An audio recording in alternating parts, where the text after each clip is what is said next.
இன்றைய நவீன உலகில் போக்குவரத்து மிகவும் எளிதாகிவிட்டது. பயணத்தை எளிதாக்குவதில் சாலைகள் முக்கிய பங்கு வகிக்கின்றன. மேலும் இன்டர்நெட் மேப்பிங் சிஸ்டம் மூலம் அனைத்தையும் உடனடியாக கண்டுபிடிக்க முடிகிறது. சாலை என்ற வார்த்தை நினைவுக்கு வரும்போது வேறு இரண்டு வார்த்தைகளும் நினைவுக்கு வரும்: நெடுஞ்சாலை மற்றும் எக்ஸ்பிரஸ்வே. நெடுஞ்சாலைகள் மற்றும் விரைவுச்சாலைகள் இருப்பதால் தூரத்தை மிகக் குறுகிய காலத்தில் கடக்க முடியும்.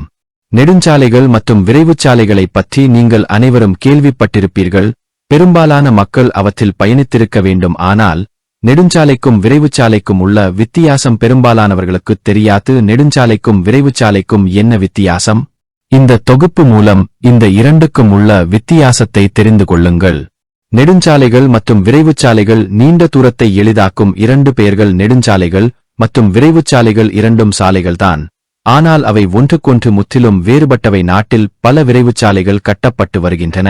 நெடுஞ்சாலைகளை விட விரைவுச்சாலைகளில் வாகனங்கள் மிக வேகமாக செல்கின்றன. விரைவுச்சாலைகள் உயரமான இடங்களில் கட்டப்பட்டுள்ளன. ஒரு நெடுஞ்சாலை என்பது 2 முதல் 4 பாதைகள் கொண்ட அகலமான சாலையாகும். அதே சமயம் ஒரு எக்ஸ்பிரஸ்வே 6 முதல் 8 பாதைகளைக் கொண்டுள்ளது. உதாரணமாக, விரைவு ரயிலில் இது எக்ஸ்பிரஸ் ரயில் என்று அழைக்கப்படுகிறது. விரைவுச்சாலைக்கு தனித்தனி நுழைவு மற்றும் வெளியேறும் பாதைகள் அமைக்கப்பட்டுள்ளன.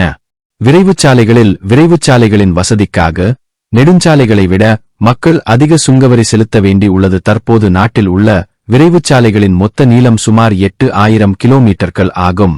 விரைவுச்சாலை அதிகபட்சமாக மணிக்கு 120 கிலோமீட்டர் வேகத்தில் வடிவமைக்கப்பட்டுள்ளது. அதே நேரத்தில் நெடுஞ்சாலையில் அதிகபட்ச வேகம் மணிக்கு 80 முதல் 100 கிலோமீட்டர் ஆகும். அதேபோல் தேசிய நெடுஞ்சாலை NH44 நாட்டிலேயே மிக நீளமான நெடுஞ்சாலை என்று கூறப்படுகிறது.